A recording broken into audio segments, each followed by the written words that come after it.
I'm trying to get my chair up. This chair is all weird. Chair is weird. Please Okay. don't fall on We got a big day today. Not on. I'm just making. We are on. She said we're on. Oh, we're on. You're on. Oh, we got a big day today.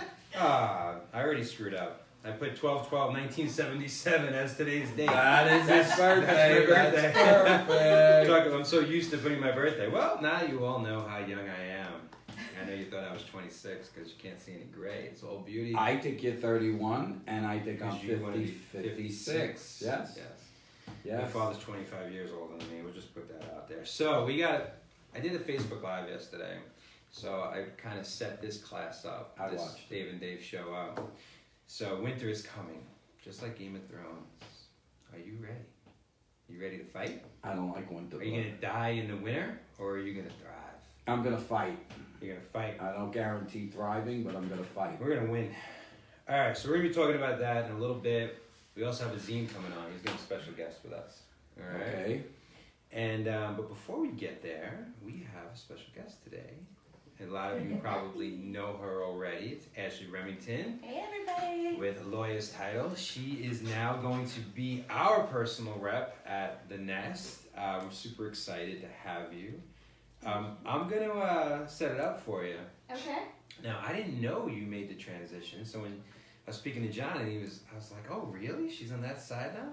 Yeah. I was like, that is fantastic, because knowing what escrow officers go through, and at the same time being a rep, it's like you're like a triple threat. That's right. Right?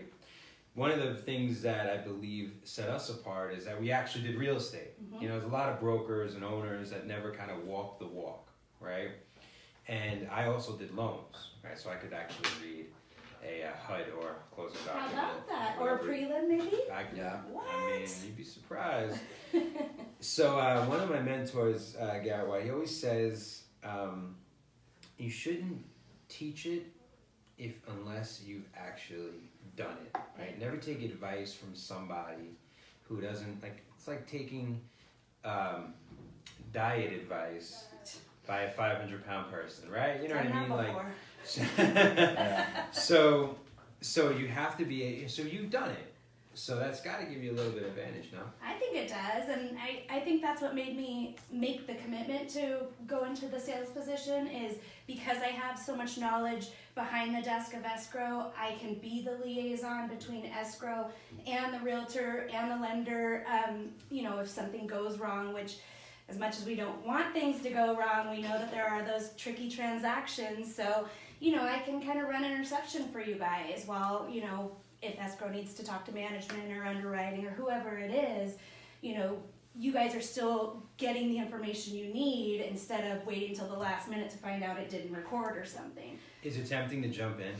What's that? Is it tempting to sometimes do the escrow? Of course it is. It's gotta be. The I mean, first, you know, right? 2 weeks I wanted to, I was kind of ghost figuring every file, Yeah. and then they cut me off. So, yeah, so I stay out now and just kind of make sure that I'm watching from afar. You stay in your lane, Stay right? in my lane. He's bad at that. He'll jump in on an issue and he'll start doing the whole transaction for an agent. He just can't let go. It's tempting, but... I mean, if you want it done right.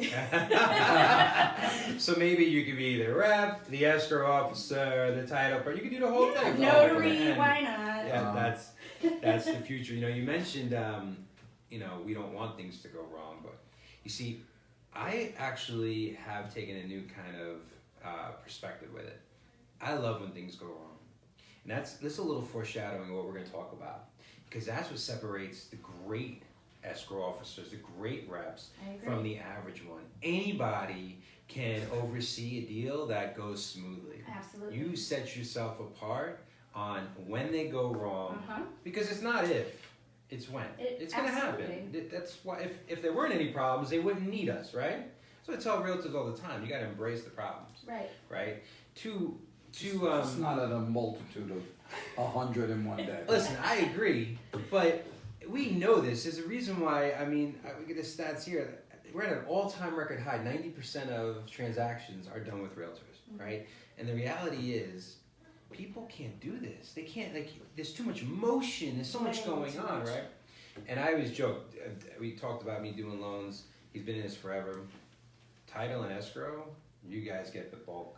Everyone's yelling at you. Absolutely. Right? So I think that's a great thing. We put down your information. So how does it work now? Now that we don't have our other rep, they got to reach out to you, or how would you like that to do? Are you going to reach out to them, or? Well, I'm trying to make my way through to contacting all of your agents. Okay. There's a lot that on your roster that we may not already have a relationship with, and some that we are currently working with. So as I go down the line, I'm just trying to set appointments. I know it's December, everybody's trying to get ramped up for the new year. So I want to help you guys. We've got awesome tools, a lot of new stuff that, we want to get you guys out there and get your name out there so that 2019 is your best year yet.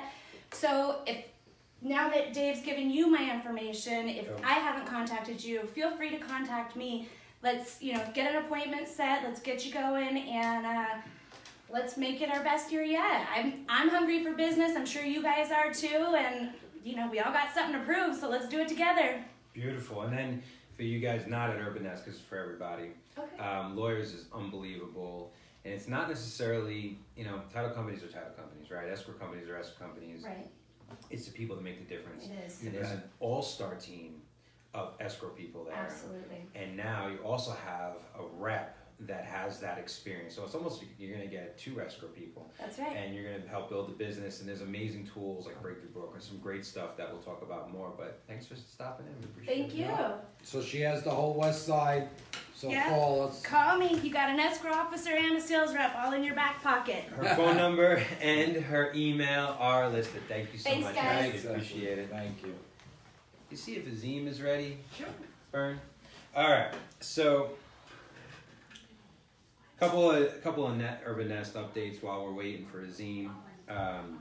The biennial. So all of you realtors out there, you got to get your biennial done. The 31st. It used to be quadrennial, which quad is 4, so every 4 years. Now it's every 2. So it's biennial. You must get this done. For our agents, Georgia is going to be putting on a class tomorrow, is it, Dan? It's Right? tomorrow yeah. from 1 to 4, 1 to 3 CE credits, which fills the biennial requirement. Those on the list, it's still time to get in here. I'll be taking that class too, and let's get that done. Otherwise, come January 1st, you cannot do real estate. Okay. So what I want to talk about is winter is coming, right? So I joke about it, and I'm talking about the market. The market's not going to get worse. It's going to get what I call normal. That's what we've been talking about. Mm-hmm. A lot of my information today is going to be based off of Brian Buffini's bold predictions for 2019. Which we all listen to here. We all listen to our managers' meetings where we're speaking more in depth about it, but this is a little precursor of what's to expect and how to deal with it. Now, yesterday I did a Facebook Live of the number 1 tech tool in 2019. Right? Me? It's you, right? It's your ability to communicate and inspire and just connect to people. That's the most important thing out there. But what I loved about this Buffini thing is he dove deeper into what's coming. So his number 1 thing was he broke it down into 3 things, like what's going on with the U.S. economy, what's going on with the state of the real estate industry, and what's going on with the agent in the real estate world. And you got to kind of let this play out. It's all going to make sense towards the end, but it's super important. So what he was saying, I'm just trying to get some all my notes here. Oh, it's from you, Danny. That's right. You sent the email. The number 1 thing with the economy grew, not to bore you, but the economy grew at 3.1% in 2018, which is great, right? High number. The projection in 2019, 2.5%. Your global growth rate, 3.7%. All good things coming. Oh, Sorry. we jump in. I had my coaching call. Here's your Brian Buffini coaching call. I did. It's going to be a very big Brian Buffini day. We were talking about how we broke it down into 3 things: state of the economy, the state of the real estate industry and the state of the agent. So we're talking about the economy and how everything's good. Also, do you know there's 7 million open jobs in America right now? Isn't that interesting? Maybe I should go apply for some of them.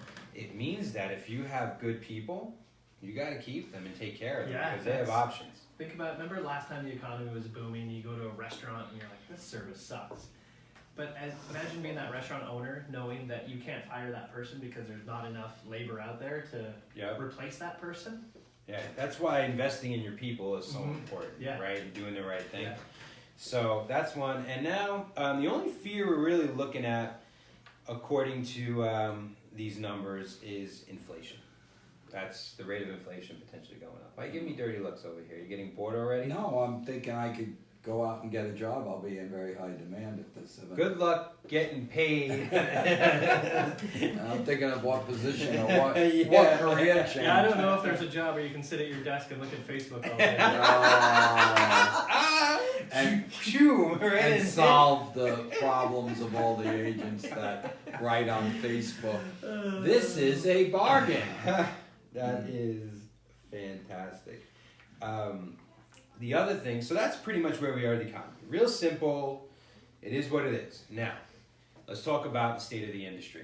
So one of the things he was saying, there is an influx of venture capital into real estate, right? So whether it's Wall Street or venture capital, we have the companies like Compass, Redfin, Zillow, Commissions Inc., Fidelity, Purple Bricks, you got it. So you have all of these companies pouring a ton of money into our industry, and what does that mean? So he takes a very interesting angle on this. Did you listen to this? I didn't listen to the Buffini thing that happened when I was actually overseas, so I still do have to listen to it. Yeah. So here are the numbers. There was 30 million invested in real estate industry in 2010. It was up to 12 billion last year. Yeah, It's on the way to $15 billion being invested into our industry, right? So this is how he put it in context. He said Google has an $895 million moonshot fund, right? And you know what their expected return on that $895 million is? I do, so I'm not gonna. Zero. Zero. It is basically their let's bet on anything fund, right? So what he was saying was, a lot of these companies that you're seeing, they don't need to see maybe a return right now, right? So they're going to take a lot of chances with their business. But what he was saying, and these aren't my words, even though these benefit your type of business, our type of business, right? Be careful to tie your wagon to a company that has that basically is a moonshot fund, right? So if they're tied to this, I don't have to make a return. How sustainable is the company? Right. Well, and where are they they have to have revenue, right? They have to have money to pay their people, right? Amazon still doesn't make revenue. So where are they gonna squeeze that extra money from to pay their employees and to fund these moonshot funds, etc.? Yeah. Right. So that was the first thing that came to my mind. The second thing that just came to my mind was, if these guys are willing to put this amount of money into real estate, what does that tell you about the stock market? What are their thoughts on the market? So market is down 10% so far by Right. this week from the I whole mean, year. people have been saying, and I don't have money in stocks, almost none, like literally like $1,500. So yeah. I'm not a stockbroker. Don't take my advice. Don't sell everything. But I'm like, we've been heard for years and years that the stock market's overinflated, and the values of these companies are high because they're sitting on cash. And you just said Google's sitting practically on $1 billion just to throw around. Never mind the money they're actually strategically using, right? So. And there used to be a great divide between the stock market and the real estate economy, right? So, you had people who put money into stock market, you had people who invested in real estate. Now you want to round your portfolio. Now it's connected though, so now you got to be careful. So if the stock market really takes a dump, these companies take that money out of there and put it into real estate. Exactly. But what about the companies that are backed by Wall Street? So, you know, if you figure the chair has a couple of different legs, now you have 2 legs that are attached to each other. So something to be careful And about. they're willing to take lower returns than your average Joe Blow investor, right? So, Yes. Totally. right, they're willing to take 2s and 3s or anything essentially to keep up with inflation. Yep. Whereas your, you know, mom and pop residential real estate investor looking for 5, 6, 7. I mean, I still have a guy that's getting 9s and 10s on mobile homes. Things like that. If you So- do it right, I mean, even the house I just purchased, it's like, it was such a good value because people didn't see the ability to what it can be, Right. right? Which is why flippers do very well. And you got to still be careful. I've seen more flipped houses available than ever. I mean, they got to watch their returns. The greed factor has got to lower. But yeah, I'll give you my secret. If I had a fund, I would be investing in higher end flips because you see such big swings. It's more risk, Right. but More risk, more return. more reward. Exactly. And plus the inventory in the high end is really not that beautiful. Okay, so he said something interesting and I thought it was good. So we talked about tech yesterday in my Facebook Live, and I was like, I embrace tech, love tech, leverage tech, use it, but don't forget what it's connected to. It's connected to you. So he said something really good. He said, you know it's good tech if it expands a fundamental rather than replacing a fundamental. Yeah. What do you think of that? I thought that was brilliant because a lot of people use tech to totally take over the fundamental, and it doesn't work. It does not work. Tech should be, something to facilitate part of the transaction or to streamline part of the transaction, but it should not replace part of the transaction. I agree. Right. So An example of that is no one says to you, I love the Jessas. I'm there for the technology. It's so great. Their websites are Yeah, amazing. they say, wow, the service they give, the care they give, that's what you, when I speak to people that are your clients, they're telling me about your family, the service, how you're so smart in the business, what you do. They never once said, wow, his technology is phenomenal. They don't have an app. They don't have the auto response text. I know some people here use it. It's crazy to me that The you're bots. gonna have Yeah. right. That how is that authentic, right? And it's just So if I was going to use a bot, right? A bot would be there when I'm not available. A bot would be a bridge to get to me, right? But a bot is not ever going to. Well, maybe it will. I mean, maybe I don't know better. But I've been using her a lot. I saw Brene Brown, and she said she's been with the most crazy innovative tech companies, and she's like, I'm here to tell you that bots are not going to replace you. That you're good to go. So I started. Oh, what were you going to say? Another example of that, as because you're the agent, you deal with the public, we deal with you, and when we answer our phone all the time, the agent says to us, "I can't believe you answered your phone. I can't believe that you're available to take my problem." And it's the same thing. When the agent answers the phone to the client. But can you see, you give me a good point, but I bet you, we already have companies that don't have physical offices. We already have companies that have virtual brokers. I bet you soon we will have bots answering questions for agents. Now, I'm not going to judge, but not for me. So here are a couple of a couple of things that this made me think of. And I know I mentioned this a lot, but I think these disruptors have to eventually come full circle. So they disrupt the industry, and then they end up basically copying what was there before. Amazon bookstore. Oh, that was my first one. Amazon opening bookstores. I love it. Uber is going to buy cars, self-driving cars. That's their future. And they're starting to charge, you were telling me this, and they did it when I was in San Diego, for the length of time you're in the car. Which sounds a lot like what? A taxi cab. A taxi. Uber, where did I just use it? There was more in London. It was more expensive for an Uber than it was for a taxi in London, which was shocking to me, right? Because everywhere we go, Uber's always a little, that was their, hey, we're a little bit cheaper, and you're helping the little guy, and I'm like, wait a minute, now I literally paid more for an Uber than I did for a and there's an example. BMW Uber now has prime time prices. Mm-hmm. Uber now has, if you stay in the length of the car, that you get an added fee. And what they're doing is they came in cheap, and now they're just modeling a taxi cab. But you know what? They have a good app, and they disrupted it.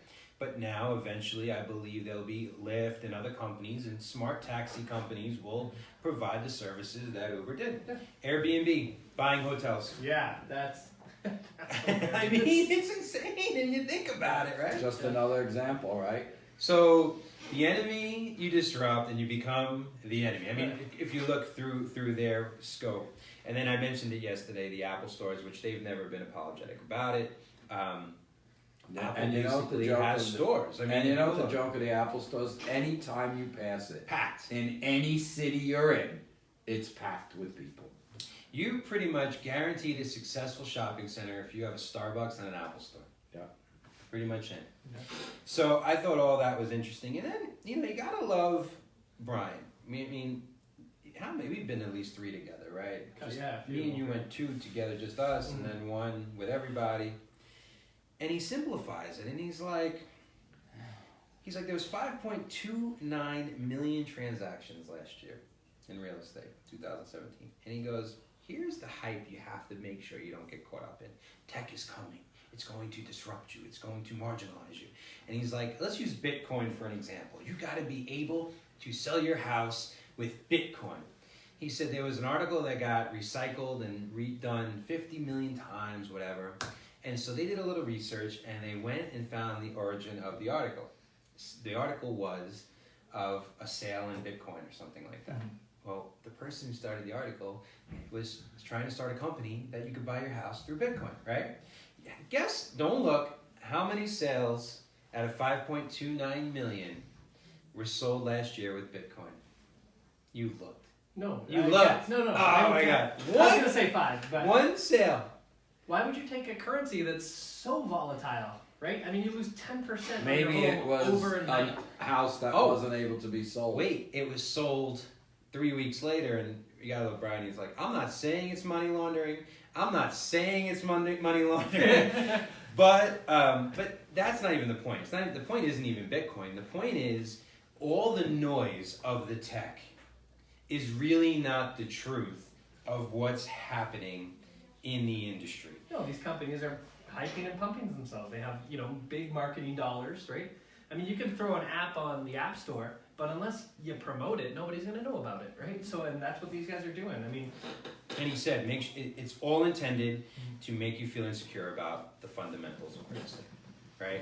The fundamentals of things that work. I mean, because it's not sexy. It's boring, right? That, go figure. You work and do what you need to do, and you invest in people, and you invest in relationships, you're going to be successful. That doesn't get headlines.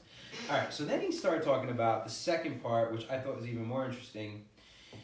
The industry has lost its focus, and he starts talking about what a lead is. He said the lead has been hijacked. What is considered a lead? And he said, don't outsource your lead gen, right? And I'm sure you're highly versed in this. And he was saying that he's going through in 2011, there's 4.3 million transactions, 4.5 million online leads. By last year, there was 5.29 million transactions and 100 million leads generated. And you're like, wait a minute. If there's only 5 million transactions, there's 2 sides. Let's just say 10 million opportunities. But yet there was 100 million leads. So then he goes a little bit deeper and he's like, when is a lead a lead? And he said, just the word impression, right, is not a lead. It's traffic and eyeballs. That's it, right? He's like, it's not a lead. So that's the first step of leads. The second step is an inquiry, which is a person responds to an offer. It doesn't even have to be a real estate offer, right? It could be like a car, like a rental car thing next to it. Then he says the third, he says basically, it's like, he sums it all up and he's like, they're selling you parts of a car, but then you have to put the whole car together. And he said the fourth is a prospect online, which is a captured email and phone number, which even cold calling is better than this. Right? You're getting bored already? I'm getting a cup of coffee. it's early for you, huh? The beauty of my father, he can't make it through it. The ADD is strong in him. Killing me. All right, let's talk about him. So that's the 4 steps. He goes, you don't even get to an actual lead until you get to the 5th step, right? And that's just an actual lead. And then the 6th step is a customer, someone actually you do business with, right? So the reason why he was going through that is saying that people are so stuck on, I need more online leads, and they're not really let's say, vetting the quality, or they're not understanding what the true quality of the lead is. So, Well, what's the? I mean, we can talk about conversion rates on those, right? Like, what's the? What does Zillow say on their own public like stock paperwork? Right, the SEC stuff they file with the SEC. It's like 2.2 or 2.3% if I remember correctly. it's insane. I mean, it's like 165 million leads, and maybe 7% are actually going to fruition. And of the 7%, they said only 3.5. It's unbelievable. So it's, I mean, yeah, the numbers I heard is so essentially for every 100 phone calls or 100 incoming emails or phone calls or whatever, you're only going to be able to connect with about 2.3, 2.5% of them nationwide average, right? All right, so I set that up. Here's where it gets interesting, even like really interesting. In 2011, 30 million leads, or 30 million spent on leads. 2017, 15 million. 2011, only 9% of sales were actually completed because of Initiated online leads. This is the number that threw me off. So 91% of transactions still happen the traditional way. 9% is still, even in 2017, are online leads. So all the transactions. So here is the crazy number. 91% of the talk is about 9% of the business. That makes sense? So only 9% of the business that is happening around the world. So even though people are starting, 96% are starting online, and Zillow and Redfin and all that, only 9% of all sales are actually happening because of online leads. So he said 91% of the talk is about 9% of the business. 80% of the business, That's the big one. is from your sphere of influence. Yeah, There it is. 0% of the people talk about it. Because it's not sexy. Exactly. It's not sexy to. Money from it It's is not very sexy sexy. to call my dentist and be like, "Hey, what's going on, Mike? You know, by the way, if you have any friends, like that's not sexy. It's sexy to be like, look at this cool website, look at this cool app. Yep. Look at I've got 170 people looked at this today, right? But it's not sexy to be like, hey, you busy at 11:30? I'm gonna be in the area. You want to grab a cup of coffee? That's exactly what he said. And to put it, it's always in food and losing weight with us. To put it in context, right? It's like One of us is losing weight. 80%. It's not me. 80% of people probably lose weight by eating less and working out. Right. Yet 91% of the people talk about keto and intermittent fasting and the magic pill and this and that. They all have this, like, they go everywhere but the bullseye, right? You know what I mean? Like, it's crazy. So I do that in weight. I wouldn't do that in business.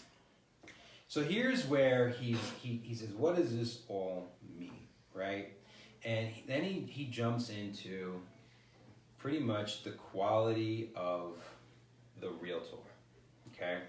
And he said we had 1.35 million realtors in 2006. It dropped all the way down to under 1 million 2012.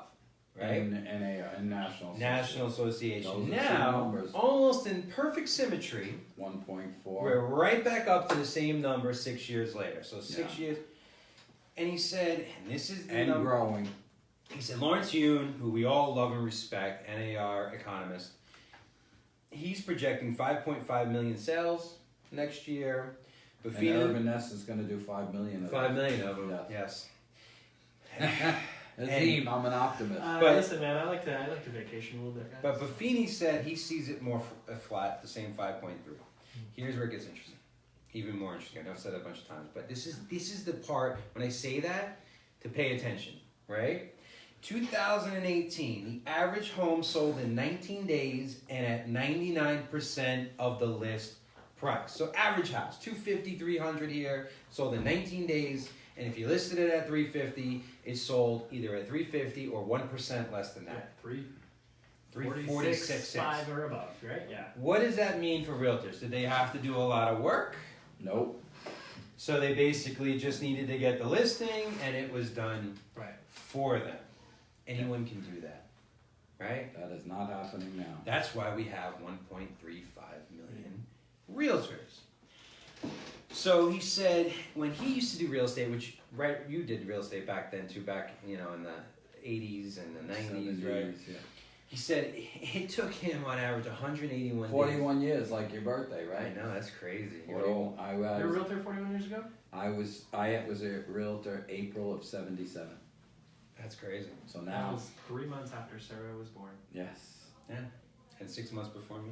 2 years before me. Sorry. So he said when he was a realtor, it took 181 days to sell a house, 20 appointments with the average client, 1 year listing agreements. You had to do what? I like one. Work! You had to freaking work. Right. You had to know what a price reduction, you had to know how to position a house, Yeah. to market it, how to work with the client, how to have the tough conversations of this is the direction, That these are was the trends. intro to MLS days too. That was like the MLS book. And if Yes. you had my mom was a realtor then, and if you had a Oh, I good didn't know that. office, Huh. you got a weekly update on your book. Mhm. Right? You If bet. you had a substandard office, maybe you got a bi-weekly or a monthly update in your book. So On our MLS, it came twice a week. Mhm. And when Dave was stuck with me in the office, I made him rip the listings apart Yep. and put them in the book, and then get the update sheet, Yeah. cross out the price, and Yep. put the new price down. So here's some of the things he was talking about. That and was your job. I love this quote. He said, listen, you're going to have to be someone who can communicate and articulate a message and have a conversation. He said, we're going to need highly skilled realtors. Mhm. And the reality is we don't have a lot. And the quote here is, it's going to be a fantastic market for professional real estate agents and a very, very, very challenging market for the unskilled, uneducated, and unprepared realtors. And we're going to jump more into it in a little bit, but I love that type of market. I love it. So I don't know if he talked about it in this video, but there was one where he did talk about. He goes, listen, like the market's hot, right? Like you talked about, 19 days, homes are selling, right? You just put it on the market, go have a cappuccino, and the home is sold, right? Yeah. And all the realtors are like, oh, we love this, like, oh, we're making so much money, and over for whatever. Because think about it, he goes, you have commission squeeze or Compression. compression because you have more competition, right? And that's Right. simple economics. The more real estate agents there are, the more people are willing to compete on price only, right? And be Yeah. one of those things. Becomes a commodity. Right? Your clients have obviously know that, and then they're able to push back, and you don't get to do things your way traditionally, right? Like all of a sudden now you're getting told what to do and you're willing to do it because there's 1.35 million other realtors around.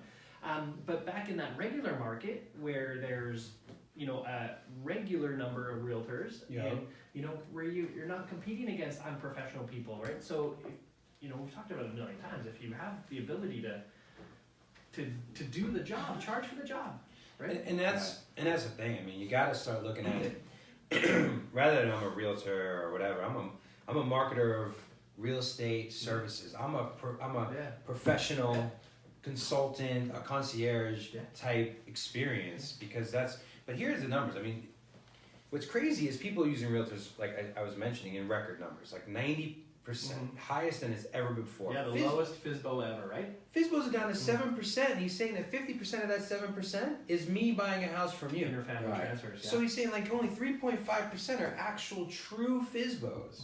And they could be a for sale by owner for those who don't know. And at the other end of the transaction is a realtor that facilitates the whole deal.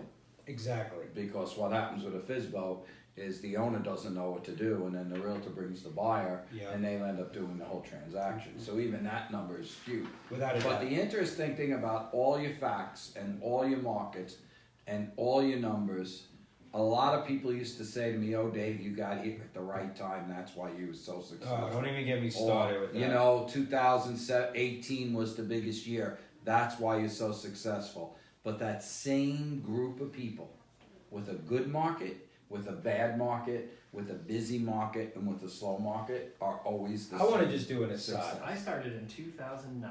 Yeah. Yes. A horror Nothing year. but Horrible short year. sales. Horrible. One of the honors of, I'll speak for him too, of our career is watching Sarah and you and your team go from the two of you and completely vertical. I mean, to like, what are you going to do, 115 transactions this year? It's unbelievable. And a little aside with Azim, and then I'm going to give some to him. They don't listen to the hype. And they get the noise. They're so committed to the way they do things. You don't have that like squirrel mentality. Squirrel and go. They spend versus, you know what they spend money on and time and investment into their people. And their people aren't even their clients, they're their friends, right? Our agents are our friends. Like, that's the way you do business. And it's been amazing to watch. It's awesome. And as far as you, I hate that narrative, because I remember I did an article for you back when you became the first time the general manager when we were at Realty One.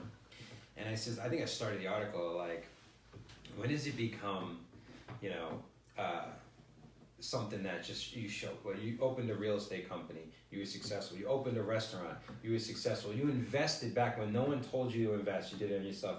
You were successful. You raised me, successful, of course, right? I don't know about successful. The jury's still out. It's still out. Yeah, only 41. You know what I mean? Like, I don't know how you walk through doors in the morning. I was joking. That consistency, sooner or later, it's not luck. It's what you do. And that's the point. If you want to be successful, as Azim and Sarah, as Faith that's walking in, do the work. Do the work. No matter what the market is, do the work. So let's talk about the real estate agent commissions and what they actually make. So the average real estate agent made $36,000 in 2014. The average real estate agent made $29,000. Say that again. Yeah, okay. The average real estate agent made $36,000 in 2014. The average real estate agent made $29,000 in 2017. He's predicting. For all the people in the classes right now, listen to those numbers. So and they're saying it's going to be down 5% for the average realtor next year. Because of commission compression, higher competition, lack of professionalism and skills. Right? Realtors make less when the market is good. Simple as that. I've said it, and I'll say it again. When you in the regular workforce, 98%, I'm making up numbers, right? Because that's how stats work. 98% of people who get interviewed do not get a job. Really? In the real world, right? Any other job. 98%. Oh, that's a good point. Right? That's like I didn't marry 99% of the people I dated. Right? So interesting. Well, so what is it in the real estate world? It's 100%. It's the opposite, right? That's the problem. 98% of the people that walk into a real estate office get hired. Not here. So And we fire. Wow, interesting. So here's where it shifts. Inventory is going to go to 6 months. 6 months supply. And once it gets to 6 months, we're at about a 3-4 month supply. When it becomes 6 months, it becomes your favorite thing. What does it become? A buyer's market. It will become a buyer's market, which according to Mr. Brian Buffini, and I could not agree with him more, it means that it will be the best market in 32 years for a highly skilled professional realtor.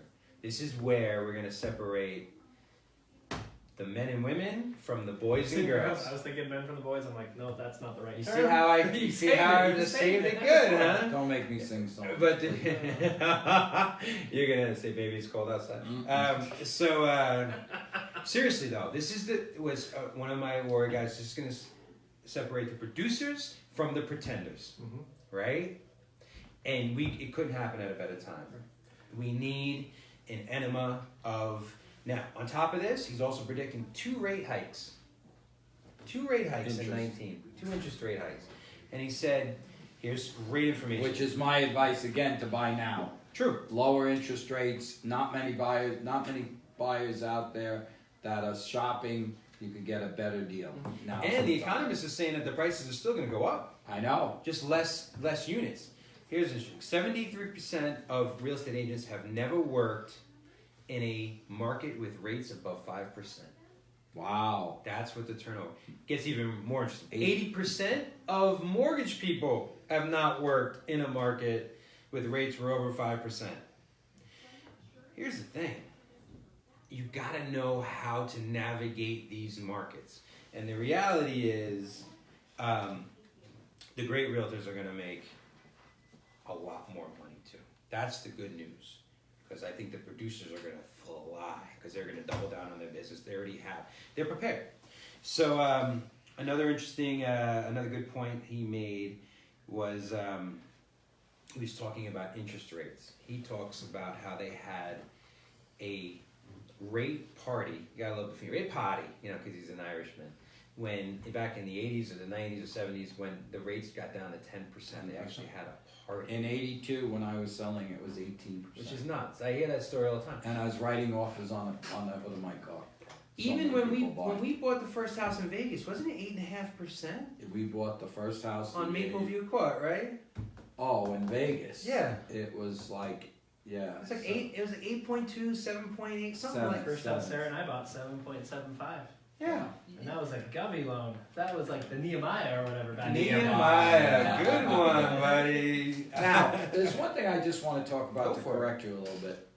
You know, you talk about the producers a lot, and of course, that's a great thing. Well, let's define producers. Okay.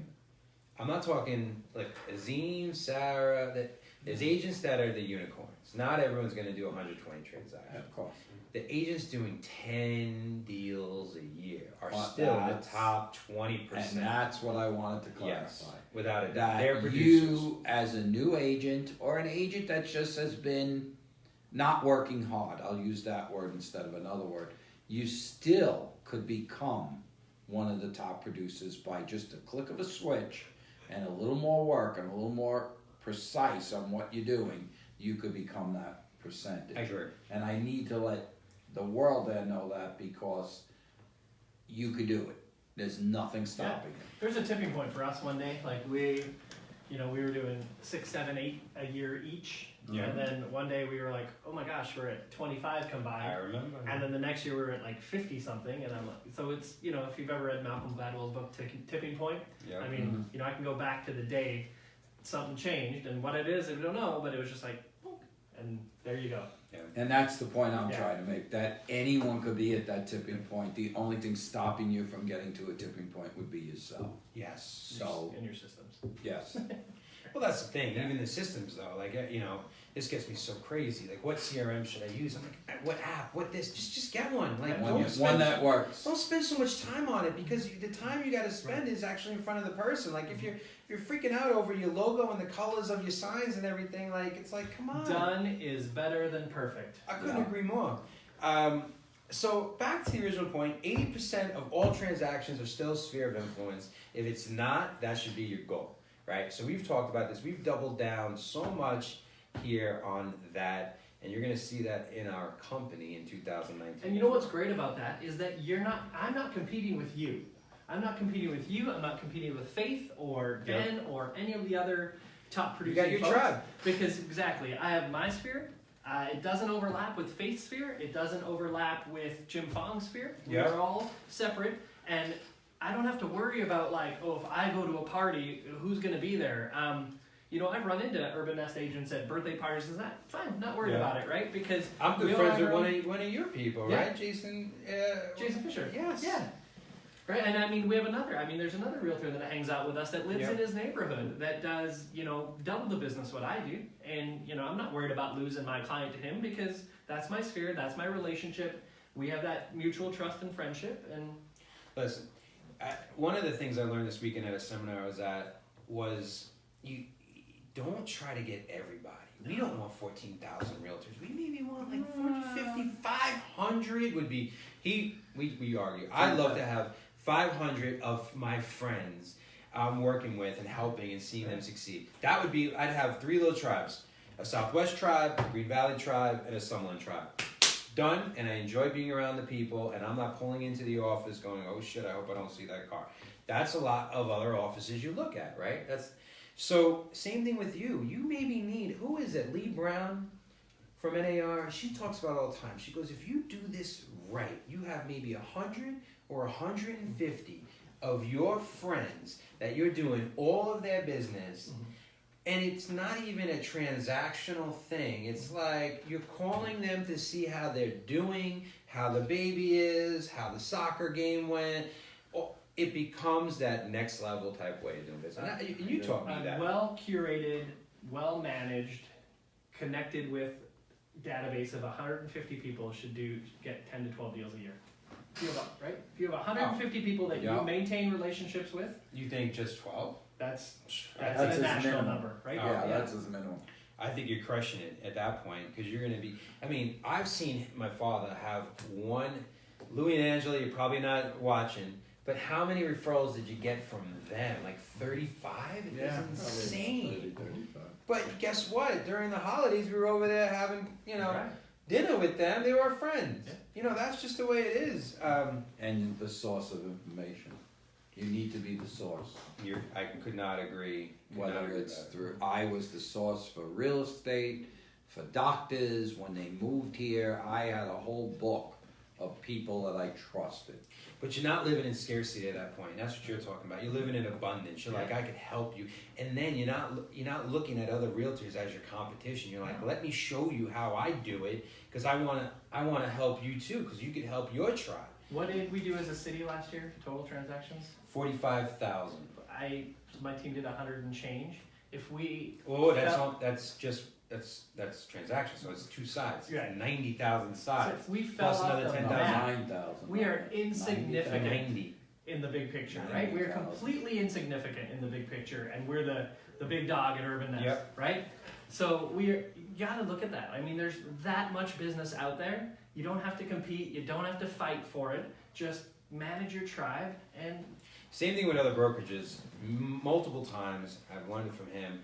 We've gone to other brokerages and said, here's the blueprint, anything we can do to help, just to help the industry and to help who we are. So, all right, we're gonna finish it off with this. He's got 3 principles which you need to basically do. We're gonna expand on them real quick. One is invest in relationships, which we've been talking about. The second one is stand out, just be exceptional with service, right?